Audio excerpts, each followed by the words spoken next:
చేశారు. TDP sympathiser కూడా చంద్రబాబు నాయుడు మీద కోపంతో మారినాడు అని చెప్పి సంతోషపడుతున్నాడు. మారి టీడీపీని రపా కోసేస్తానని కూడా అంటున్నాడని కూడా సంతోషపడుతున్నాడు. నిజంగానే బాధ ఉంటుందేమో కదా వాళ్ళకు కూడా. అన్ని పథకాలు ఎగరగొడతా ఉన్నాడు, అన్ని అబద్ధాలు అయిపోయినాయి, ఫీజు రీఎంబర్స్మెంట్ లేవు, ఆరోగ్యశ్రీ లేదు, రైతులకు పెట్టుబడి సహాయం రావడం లేదు, పెట్టుబడి గిట్టుబాటు ధరలు రావడం లేదు, మరో పక్క అబద్ధాలు మోసాలతో సూపర్ 6లు లేవు, సూపర్ 7లు లేవు. మరి ఆయన బతుకులు చిన్నాభిన్నం అయిపోయిన పరిస్థితుల్లో ఆయనలో మార్పు వచ్చిందేమో.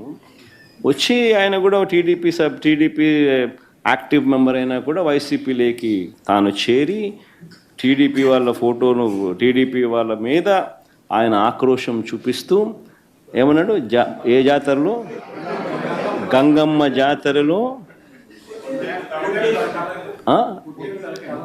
పొట్టేళ్ళు తలలు నరికినట్టు రపా అని నరుకుతానని చెప్పి ఆయన అంటానంటే దాని అర్థమైంది. మరి చంద్రబాబు నాయుడు అనే వ్యక్తి ఇంత మోసం చేస్తూ ఉన్నాడు కాబట్టి ప్రజలు అంత కోపాన్ని చూపిస్తూ ఉన్నారు. అందులో వాళ్ళ కార్యకర్తనే వాళ్ళ నుంచి మారి వైసీపీలోకి వైసీపీ కార్యక్రమంలో పాలు పంచుకొని